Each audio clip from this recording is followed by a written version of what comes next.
मैं अब उनको बता रहा हूं जी। कि भाई अगली बार वोट चाहे जिसको भी दे दो, जी अपने बच्चों के पढ़ाई रोजगार को मुद्दा बनाओ, उसी को वोट दो। अपनी जात वाले को वोट देना है उसी को दो, क्योंकि यहाँ सवाल तो वही होता है, जात कैसे तोड़िएगा।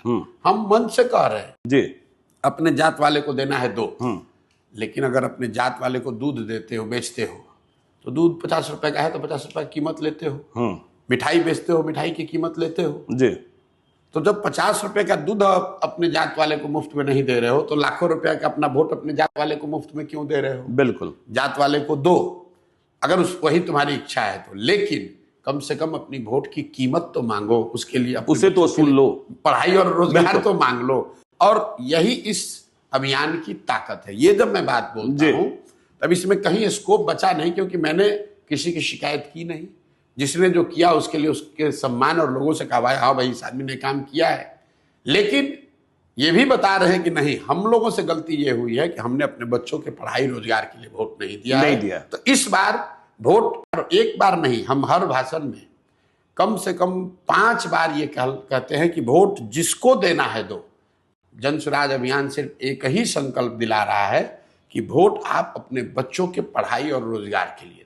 नहीं, वो ठीक है प्रशांत जी, देखिए मैं आपकी बात से सहमत भी होता हूं, और मैं पिछले 1 दशक से कहता आ रहा हूं कि बिहार जो है वह बुड्ढों का प्रदेश बनता जा रहा है।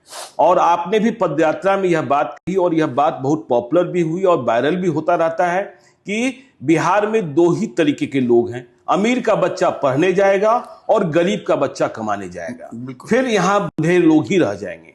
लेकिन जाति का दलदल तो है ही बिहार में, और जाति के दलदल से कैसे निकलेंगे। और फिर देखिए नीतीश कुमार, अब तो बीजेपी ने भी मान लिया कि 2025 में जो विधानसभा का चुनाव होगा या पहले हो, उसका नेतृत्व नीतीश कुमार ही करेंगे। इससे अच्छी बात जी तो जनसुराज के लिए जी कुछ हो ही नहीं सकती थी। अच्छा, कि नीतीश कुमार चेहरा बने रहे। हाँ, क्योंकि नीतीश कुमार के खिलाफ ही तो सबसे ज्यादा एंटी इनकम्बेंसी आज जमीन पर है। अच्छा, सरकार में के मुखिया नीतीश कुमार है। जी तो नीतीश कुमार अगर चेहरा बने रहते हैं तो वो मुझे लगता है कि एनडीए की सबसे कमजोर कड़ी साबित होंगे। कुछ लोगों का ये दावा होगा नहीं, लोकसभा में ऐसा नहीं हुआ। बिल्कुल, लोकसभा में वोट न नीतीश को पड़ा न लालू जी को पड़ा, वोट सिर्फ मोदी को पड़ा और लालू को के खिलाफ पड़ा। जो नीतीश जी को वोट मिला, जो 12 लोग उनके जीते हैं, वो जदयू को वोट नहीं है। जदयू को वोट नहीं है, वो लालू जी के खिलाफ का अच्छा वोट है। वो आप भी यहाँ राजनीति कवर करते हैं जी। जो यहाँ पर जमीनी हकीकत है कि चाहे वो आदमी जितना भी नाराज हो, एक वर्ग ऐसा है जो किसी भी हालत में लालू जी को वोट नहीं दे सकता है जी। उसी तरह एक वर्ग ऐसा है मुसलमानों का जो कितना भी लालू जी से नाराज हो, वो भाजपा एनडीए को वोट नहीं दे सकता। बिल्कुल, उसका परिणाम है जो लोकसभा में आपने देखा। लेकिन जैसे ही कोई तीसरा विकल्प खड़ा हो जाए जी, तो ये समीकरण पूरी तरीके से साफ हो ना हो, लेकिन चरमरा तो जरूर जाएंगे। जिसका उदाहरण आपने रुपौली में देखा जी कि जातीय समीकरण, बीमा भारती जिस समाज की से आती है, लोग बताते हैं कि उस विधानसभा में 40-45 हजार तो सिर्फ उनके बिल्कुल गंगोता जाति के वोट है।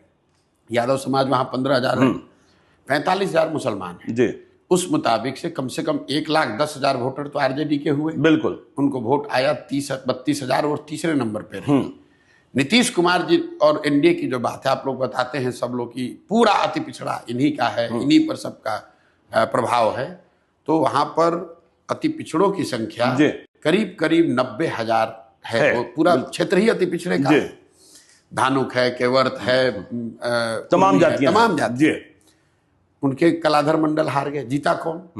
संगत सिंह। वो आदमी जीता जो कभी जीवन में नहीं जीता था, पहले चुनाव लड़ता रहा। बिल्कुल, और ऐसा भी नहीं है कि वो कोई बहुत बड़ी छवि का आदमी है, नहीं। इसलिए जीता क्योंकि लोगों ने एक तरीके से धीरे धीरे मन बना लिया है कि कोई किसी को देंगे, इन दोनों को नहीं देंगे, इन दोनों को नहीं और देंगे। इस बात को ये तो पूर्णिया लोकसभा में भी दिखाई पड़ा जी। और आप लोकसभा में थोड़ा कम दिखाई पड़ा, नहीं पूर्णिया लोकसभा पूर्णिया में दिखा। मैं जनरल बात कर रहा हूं।